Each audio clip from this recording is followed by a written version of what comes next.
فاعوذ باللہ من الشیطان الرجیم بسم اللہ الرحمن الرحیم قال اللہ تعالی فی الکتاب الحکیم لقد ارسلنا رسلنا بالبینات وانزلنا معهم الکتاب والمیزان لیقوم الناس بالقسط وانزلنا الحدید فیہ بأس شدید ومنافع للناس۔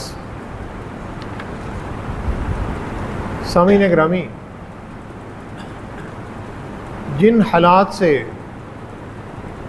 آج کل ہم روز گزر رہے ہیں ان حالات میں ہم دیکھتے ہیں کہ اسلام دشمن قوتوں کی جو یلغار ہے وہ مسلمانوں پر بڑھتی جا رہی ہے۔ پہلے ہی ہم غزہ میں بے گناہ مسلمانوں کے قتل عام پر سراپا احتجاج تھے، اور اب ہندوستان وہ بھی مسلمانوں کے خلاف جو اس کی جارحیت اور جو اس کے عزائم ہیں اس کو عملی شکل دینے کے لیے بڑی تیزی سے اس پلان پر آگے بڑھ رہا ہے۔ ان حالات میں اللہ تعالیٰ کی اور نبی رحمت صلی اللہ علیہ وسلم کی کیا تعلیمات ہیں، ہمیں کیا کرنا چاہیے، ہماری تیاری کیسی ہونی چاہیے، ہماری تربیت کیسی ہونی چاہیے، آج کا یہ خطبہ اسی موضوع پر ہے، اور 27ویں پارے میں سورہ الحدید کی آیت نمبر 25 پر مشتمل ہے، کہ جس میں اللہ تعالیٰ ایک عظیم فلسفے کو اور ایک کامیابی کے فارمولے کو ایک چھوٹی سی آیت میں سمو کر بتا رہے ہیں، اور اس میں اللہ تعالیٰ یہ بتا رہے ہیں کہ انہوں نے دین کا علم اپنے بندوں کے لیے کیوں بھیجا، انہوں نے انبیاء علیہ السلام کو کیوں بھیجا، کتابیں کیوں بھیجیں، اور انہیں زندگی میں رہنے کا جو سبق سکھایا وہ کیا سبق تھا۔ لقد ارسلنا رسلنا بالبینات، اللہ تعالیٰ کہہ رہے ہیں کہ ہم نے اپنے رسولوں کو بینات یعنی کھلی اور واضح نشانیاں تھیں، ان نشانیوں دے کر ہم نے انہیں دنیا میں بھیجا۔ وَأَنزَلْنَا مَعَهُمُ الْكِتَابَ وَالْمِيزَانَ، اور ہم نے ان پر دو چیزیں نازل کی، ایک ہم نے انہیں کتاب عطا کی، اللہ تعالیٰ نے جو بھی آسمانی کتابیں انبیاء علیہ السلام پر دیں وہ کتاب عطا کی، اور اس کے ساتھ اللہ نے انہیں میزان عطا کی، یعنی عدل اور انصاف کا ایک پورا نظام قائم کرنے کا ایک ٹارگٹ اور ایک فارمولہ دیا۔ اور کیوں دیا؟ لِيَقُومَ النَّاسُ بِالْقِسْطِ، تاکہ جو لوگ ہیں جو اس دنیا میں رہتے ہیں وہ عدل اور انصاف اور معاشرے میں ایک توازن کے ساتھ اپنی زندگی گزار سکیں۔ اور پھر اللہ تعالیٰ نے ایک تیسری چیز نازل کی، وَأَنزَلْنَا الْحَدِيدَ فِيهِ بَأْسٌ شَدِيدٌ وَمَنَافِعُ لِلنَّاسِ، اور کتابیں نازل کی، انبیاء علیہ السلام بھیجے، انبیاء علیہ السلام کو کتابیں دیں، انبیاء علیہ السلام کو میزان عطا کی، اور پھر اللہ تعالیٰ نے اس کے بعد وَأَنزَلْنَا الْحَدِيدَ، اللہ تعالیٰ نے لوہے کو نازل کی، جسے ہم سٹیل کہتے ہیں عرف عام، اللہ تعالیٰ نے لوہے کو نازل کیا، اور اس لوہے میں کیا ہے؟ فِي بَأْسٌ شَدِيدٌ، اس لوہے میں اللہ تعالیٰ کہتے ہیں بہت بڑی طاقت ہے، اور اس میں ایک اور خصوصیت ہے، دو خصوصیت کا اللہ نے ذکر کیا، وَمَنَافِعُ لِلنَّاسِ، اور لوگوں کے لیے اس میں بہت فائدے ہیں۔ منافع وہی جیسے ہم اردو میں کہتے ہیں پروفٹ، یعنی آپ کوئی بھی کام کرتے ہیں وہ کہتے ہیں یار اس کام میں بہت بڑا منافع، تو بھائی یہاں پر کوئی انویسٹمنٹ کر لو، یہاں پر کوئی زمین خرید لو، یہ کام کر لو، اس کام میں تمہیں بہت بڑا منافع ہوگا۔ تو اللہ تعالیٰ کہہ رہے ہیں کہ ہم نے تمہارے لیے لوہے کو نازل کیا جس میں بہت طاقت ہے، اور اس میں تمہارے لیے بہت بڑا منافع ہے۔ یہ جو صورت ہے، صورت کا نام ہی اللہ تعالیٰ نے الحدید رکھا، یعنی اس صورت کا نام ہی کہ لوہے کے نام پر اللہ تعالیٰ نے اس صورت کا نام رکھا، یعنی یہ ایک اللہ تعالیٰ کی ایک عجیب تخلیق ہے، اللہ تعالیٰ کہتے ہیں، اور اتنی پیاری کہ ایک صورت اس کے نام سے منسوب کی جا رہی ہے، اور عمومی طور پر بھی ہم دیکھتے ہیں کہ لوہا جو ہے طاقت کی نشانی ہے. کوئی بہت طاقتور آدمی ہو تو ہم کہتے ہیں آئرن مین ہے. کوئی بہت طاقتور خاتون ہو اسے کہا جاتا ہے یہ آئرن لیڈی ہے. اکثر حکومت کہتی ہے کہ جناب یہ جو ظلم ہو رہا ہے، یہ جو دہشت گردی ہو رہی ہے، ہم اسے آئینی ہاتھ سے نپٹیں، یعنی آئرن ہینڈ. یعنی طاقت کا جب استعمال کوئی کر رہا ہوتا ہے یا کوئی اس نے مظاہرہ کرنا ہوتا ہے تو اسے لوہے کے نام سے اور سٹیل کے نام سے منسوب کیا جاتا ہے. تو اللہ تعالیٰ یہاں پر بتا رہے ہیں کہ اللہ تعالیٰ نے اپنے رسولوں کو واضح نشانیوں کے ساتھ نازل کیا. ایسی نشانیاں تھیں جو کہ ہر بندے کی، امیر اور غریب اور چھوٹے اور بڑے اور پڑھے لکھے اور ان پڑھ، سب کی سمجھ میں آتی تھیں اور انہیں کتاب عطا کی. اور ایک اور جگہ پہ اللہ تعالیٰ کہتے ہیں کہ وَيُعَلِّمُهُمُ الْكِتَابَ وَالْحِكْمَةَ کہ اللہ تعالیٰ نے کتاب عطا کی، حکمت کا علم دیا اپنے نبیوں کو، اور وَيُزَكِّيهِمْ ان کا مقصد یہ تھا کہ وہ ان کے اخلاق اور کردار اور ایمان کو پاکیزہ کرتے ہیں. وَيُزَكِّيهِمْ جسے ہم تزکیہ کہتے ہیں، یعنی قَدْ أَفْلَحَ مَنْ زَكَّاهَا وہ کامیاب ہو گیا وہ شخص جو اپنے آپ کو پاکیزہ بناتا رہا، اپنے اعمال کو، اپنے کردار کو، اپنے اخلاق کو پاکیزہ کرتا رہا. اور یہ ایک متواتر عمل ہے کہ جو اللہ کا بندہ ساری زندگی کرتا رہا. اور جو دوسری چیز انبیاء علیہ السلام لے کر آئے وہ میزان تھی. میزان عرف عام میں ترازو ہے، یعنی ترازو جیسے ہم کہتے ہیں کسی چیز کو تولنا ہے تو پرانے زمانے میں، اب تو ویئنگ مشینز ہیں، دو آپ کے پلڑے ہیں جن میں آپ نے ایک طرف سامان رکھا اور ایک طرف آپ نے وزن رکھا اور آپ نے انہیں بیلنس کیا. تو اور پھر اصل جو میزان ہے وہ عدل اور انصاف کے ساتھ منسلک ہے. قرآن مجید میں اللہ تعالیٰ نے عدل کا لفظ استعمال کیا، انصاف بھی عربی زبان کا لفظ ہے، عدل بھی عربی زبان کا لفظ ہے. اللہ تعالیٰ نے قرآن مجید میں انصاف کا لفظ استعمال نہیں کیا، عدل کا لفظ استعمال کیا. عدل کی اگر انگریزی میں ٹرانسلیشن کریں تو ایک وہ کہتے ہیں برابری، برابری ہوتی ہے انصاف میں. انصاف کیا ہے؟ نصف سے نکلا ہے، یعنی دو شخص ہیں، ایک چیز ہے اسے تقسیم کرنا ہے، اسے ان کے برابر حصوں میں تقسیم کر دیا جائے، یہ ہے انصاف. یعنی کسی چیز کو آپ نے 2 یا 3 برابر حصوں میں بانٹا اور 2 یا 3 بندوں میں تقسیم کر دیا، یہ ہو گیا انصاف.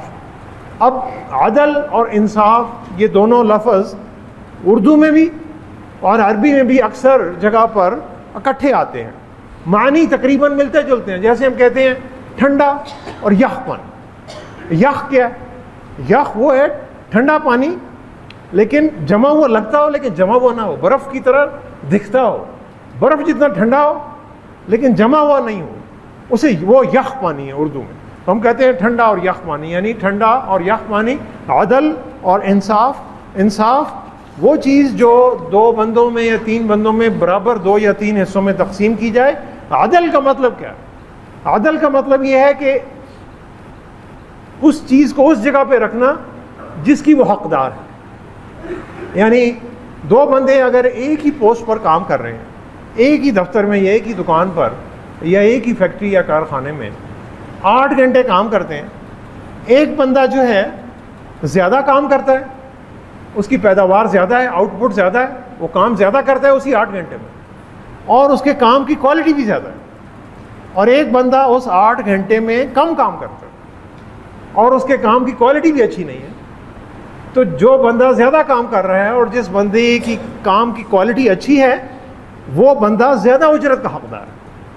اور وہ بندہ جو کام 8 گھنٹے ہی کر رہا ہے لیکن اس 8 گھنٹے میں اس کی جو پروڈکٹیوٹی ہے یا کوالٹی کم ہے، وہ کم اجرت کا حقدار ہے. یہ ہے عدل، جسے انگریزی میں ایکویٹی کہتے ہیں.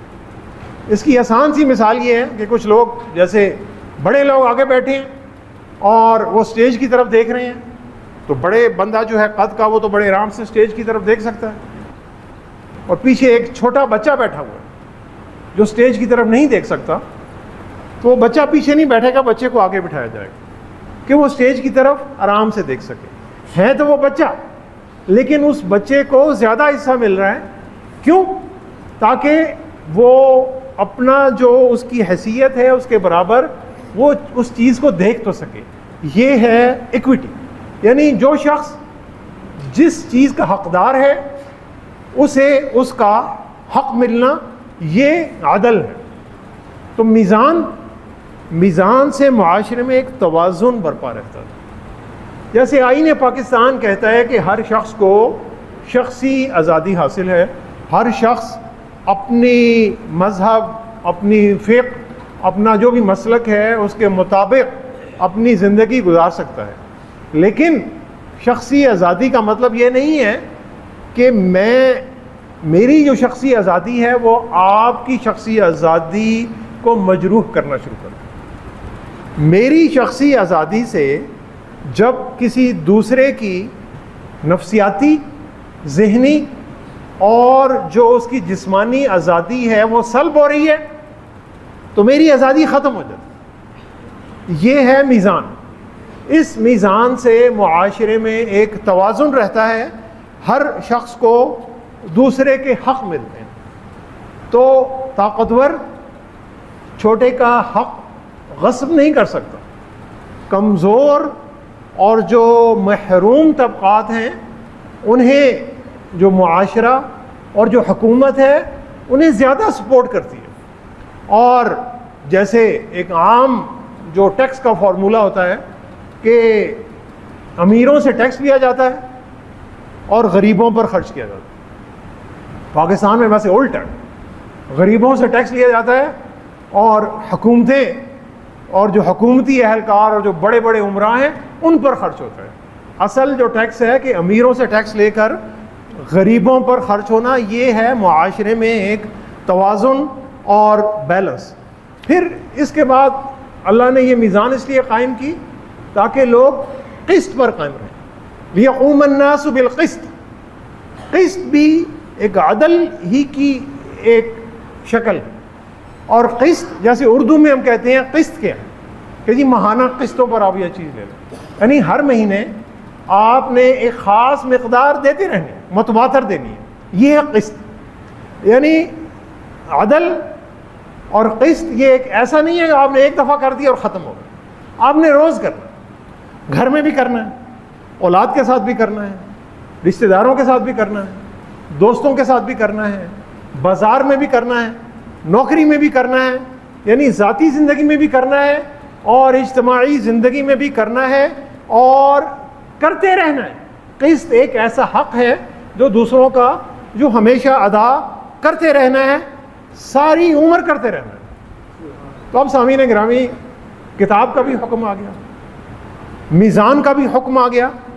یعنی لوگوں کی جو شخصیات ہیں، لوگوں کا جو عمل ہے، لوگوں کا جو کردار ہے اور جو لوگوں کا اخلاق ہے وہ پاکیزہ سے پاکیزہ تر ہوتا چلا جا رہا ہے. یہ جو کتاب کام کر رہی ہے، یعنی قرآن مجید جو یہ کام کر رہا ہے کہ ہمیں تربیت دیتا ہے کہ ہم اپنے اعمال کو، اپنے اخلاق کو، اپنے کردار کو، اپنے ایمان کو پاکیزہ سے پاکیزہ بناتے چلے جائیں. یہ ہو گیا کتاب. میزان، نظام عدل اور انصاف قائم کرنا.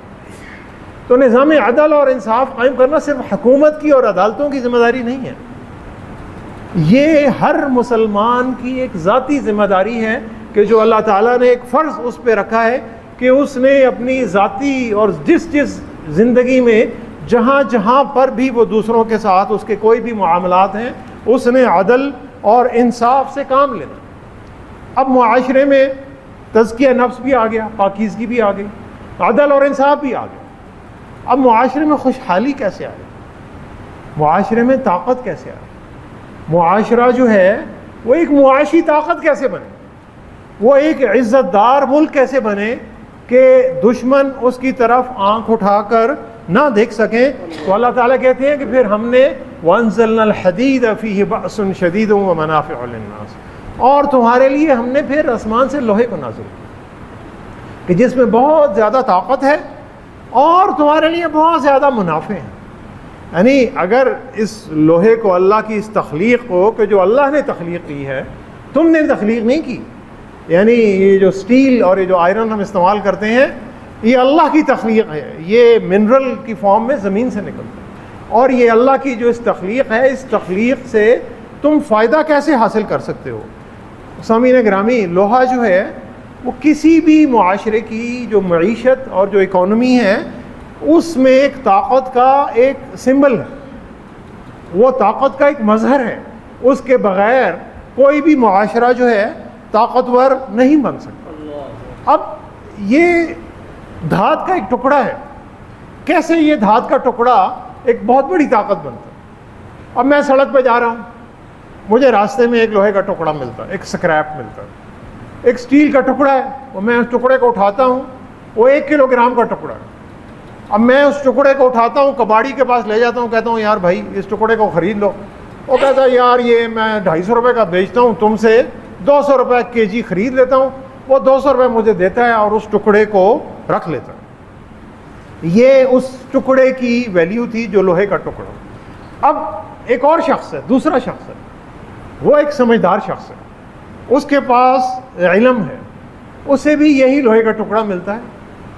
وہ اس لوہے کے ٹکڑے کو ایک لوہار کے پاس لے کے جاتا ہے، وہ کہتا ہے یار اس لوہے کے ٹکڑے کو ذرا تراشو، اس کو مشین پر لگاؤ اور اس کے ساتھ ایک لکڑی کا دستہ لگاؤ اور اس سے مجھے خوبصورت سی چھری بنا دو۔ اور وہ اس سے خوبصورت سی چھری بناتا ہے، ایک چاقو اور نائف بناتا ہے، اور وہ چاقو پھر بازار میں جا کر وہ 400 500 600 700 روپے کا بیچ دیتا ہے۔ یعنی میں نے وہ ٹکڑا بیچا 200 روپے کا۔ دوسرا جو شخص تھا جس کے پاس ایک ہنر تھا، اس نے اسی ٹکڑے کو تھوڑی سی محنت کر کے 500 600 700 روپے کا بیچ دیا۔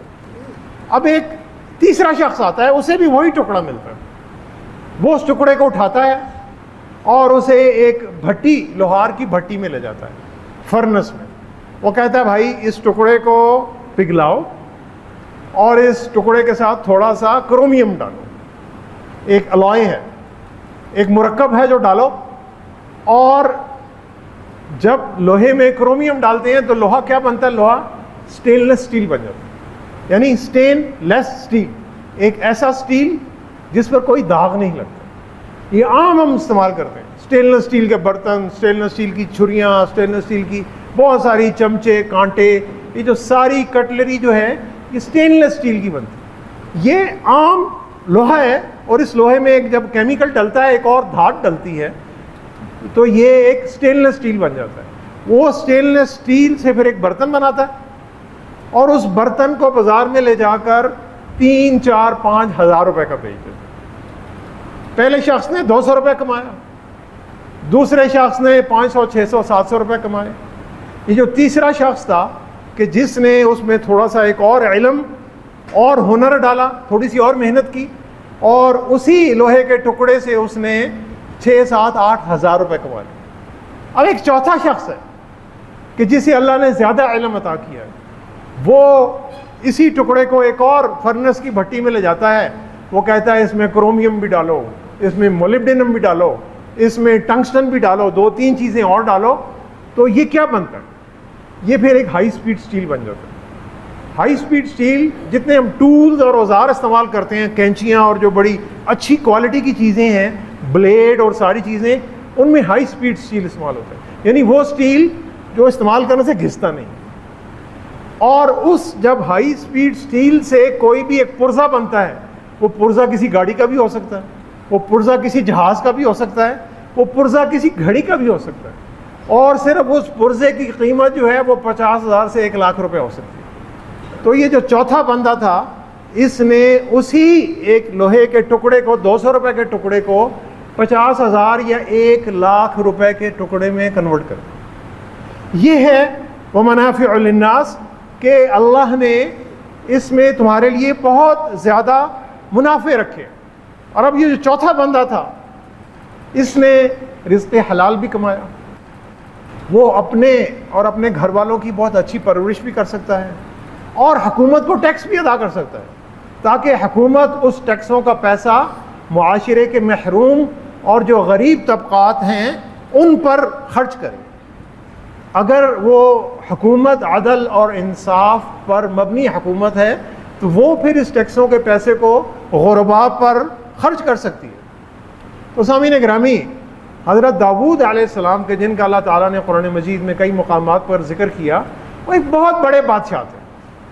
انبیاء علیہ السلام میں سے اکثر انبیاء علیہ السلام کو بادشاہت نہیں ملی، لیکن داؤد علیہ السلام ایک ایسے بادشاہ تھے کہ جو اس وقت کی جتنی بھی ساری دنیا تھی، سمجھ لیں کہ وہ بادشاہوں کے بادشاہ تھے۔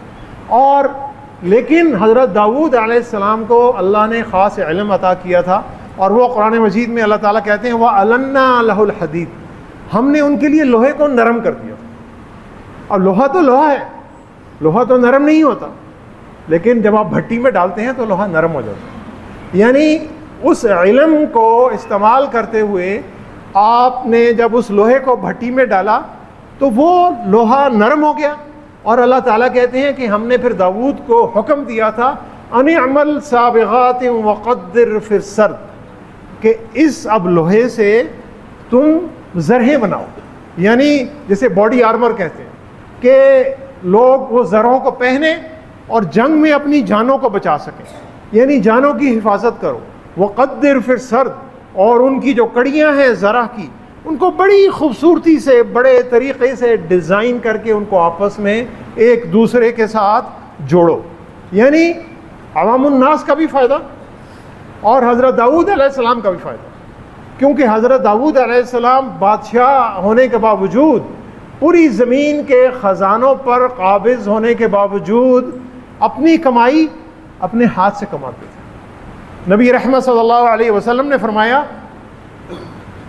سب سے بہترین کھانا اس شخص کا کھانا ہے، سب سے بہترین کھانا اس شخص کا کھانا ہے جو اپنے ہاتھوں سے محنت کر کے کمائی کرتا ہے۔ اس کھانے سے بہترین کھانا نبی رحمت صلی اللہ علیہ وسلم نے فرمایا کہ کوئی کھانا نہیں، اور بے شک نبی رحمت صلی اللہ علیہ وسلم نے فرمایا کہ بے شک اللہ کے نبی داؤد علیہ السلام اپنے ہاتھ کی کمائی سے کھاتے تھے، یعنی جو سرکاری خزانے کا ایک ایک پیسہ عوام پر خرچ ہوتا تھا، اور جو ان کے اپنی ذاتی خرچے تھے وہ اپنی ذاتی کمائی سے پورے کرتے تھے۔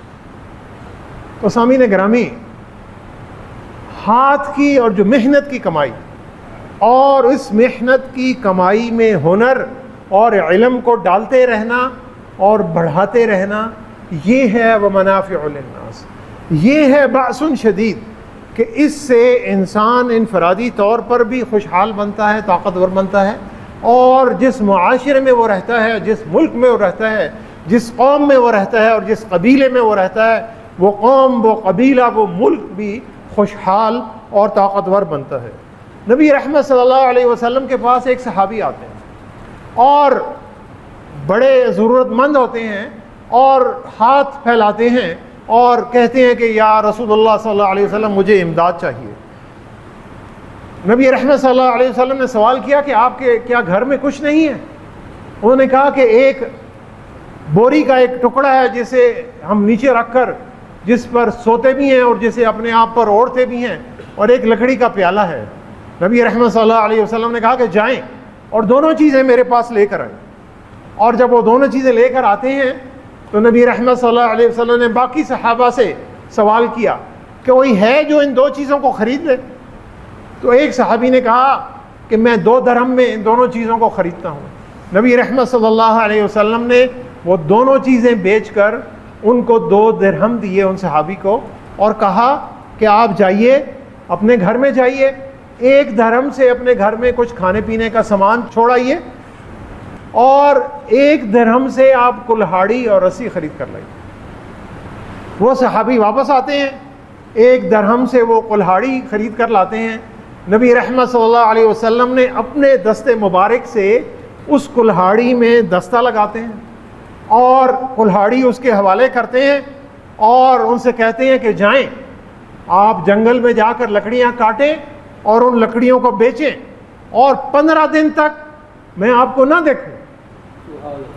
وہ صحابی جاتے ہیں اور جنگل میں جاتے ہیں اور لکڑیاں کاٹتے ہیں اور لکڑیاں بیچتے ہیں، 15 دن بعد واپس آتے ہیں اور نبی رحمت صلی اللہ علیہ وسلم سے کہتے ہیں کہ یا رسول اللہ صلی اللہ علیہ وسلم میرے پاس آج اس کمائی کے 10 درہم آ گئے۔ نبی رحمت صلی اللہ علیہ وسلم کہتے ہیں کہ یہ 10 درہم اس چیز سے بہت بہتر ہیں کہ قیامت کے دن تمہارا یہی سوال کرنا تمہارے منہ پر چھالے کی صورت میں ظاہر ہو۔ یعنی حلال کے 10 درہم لے کر وہ صحابی جاتے ہیں اور پھر کچھ ہی عرصے میں وہ صحابی ان کی زندگی آسانی اور خوشحال ہو جاتی ہے۔ سامعین گرامی، آج کا یہ جو دور ہے، اس دور میں جو کلہاڑی اور رسی کیا ہے؟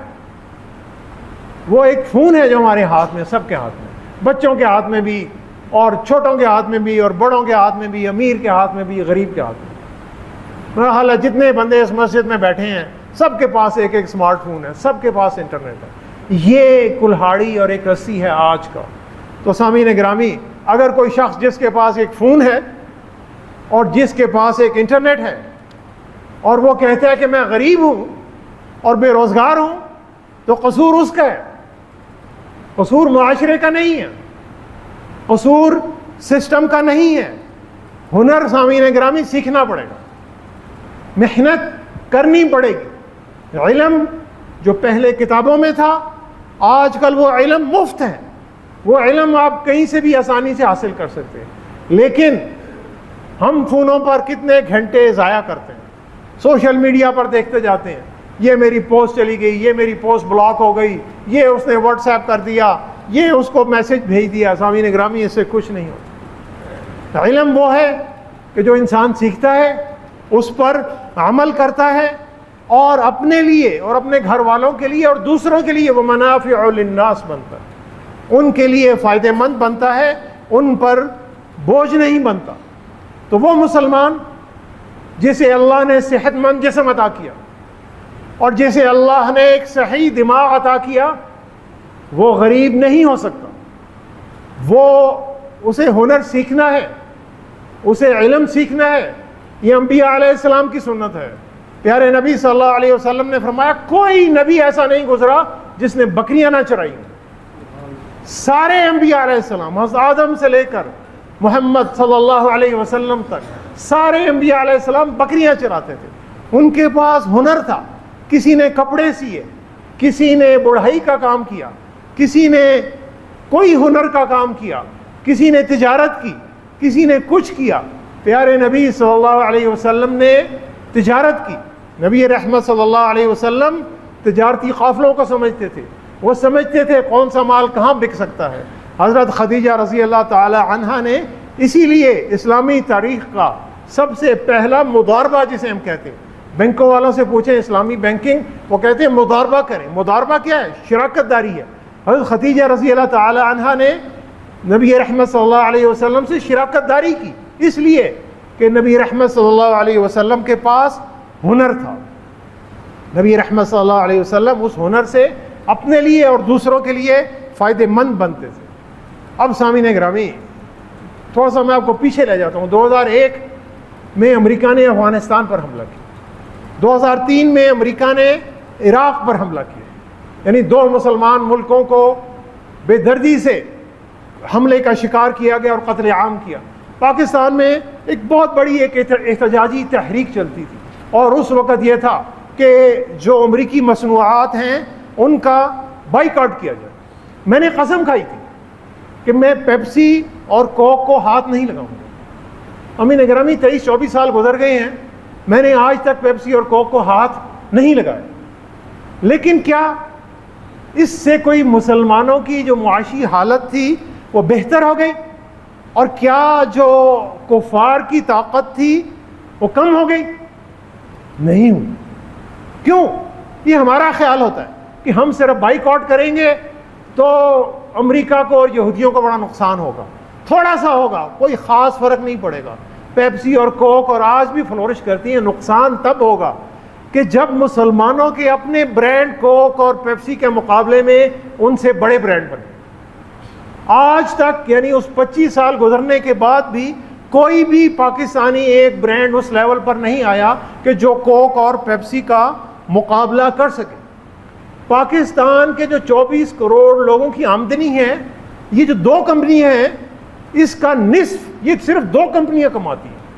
آپ اندازہ لگائیے، 24 کروڑ لوگ جتنا کماتے ہیں، یہ صرف 2 کمپنیاں اس سے زیادہ سالانہ کماتی ہیں۔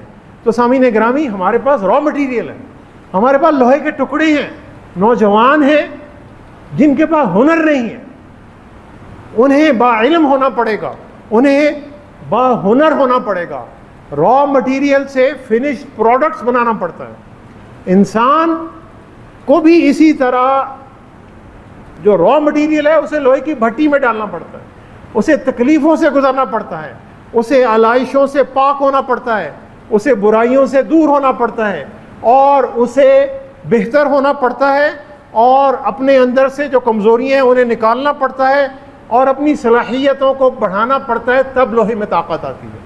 اور جب لوہے میں طاقت آتی ہے وہ لوہا لوگوں کے لیے فائدہ مند بنتا ہے۔ سکریپ کا ایک 200 روپے کا ٹکڑا 2 لاکھ روپے کے قیمتی پرزے میں تبدیل ہوتا ہے۔ لیکن اس جب پروسیس سے نہیں گزریں گے کچھ نہیں ہوگا، کیونکہ یہ پروسیس اللہ تعالیٰ کی سنت ہے، اور یہ پروسیس انبیاء علیہ السلام کی سنت ہے، اور اس جب پروسیس کو نظام عدل اور انصاف کے ساتھ ملائیں گے تو معاشرے میں خوشحالی آئے گی، معاشرہ طاقتور بنے گا، پھر کوئی دھمکی نہیں دے گا کہ ہم پاکستان کا پانی بند کر دیں گے سامعین کرام، کیونکہ دشمن کو پتہ ہے کہ اس ملک سے میری اتنی ٹریڈ چل رہی ہے، اور میری اتنی اکانومی چل رہی ہے، اور میری معیشت اس ملک پر اگر ڈیپینڈنٹ ہے تو پھر آپ کو کوئی دھمکی نہیں دے گا۔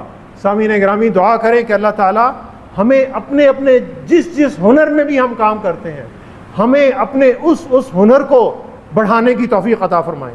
اللہ تعالیٰ ہمیں دوسروں کے لیے، اپنے لیے اور دوسروں کے لیے فائدہ مند بننے کی توفیق عطا فرمائیں، اور اللہ تعالیٰ ہمیں ایک طاقتور اور ایک باعزت قوم بننے کی توفیق عطا فرمائیں۔ صدق اللہ العلی العظیم ونفعنی وإیاکم بآیاتہ وذکر الحکیم، انہ تعالی جواد کریم ملک برء رؤوف الرحیم۔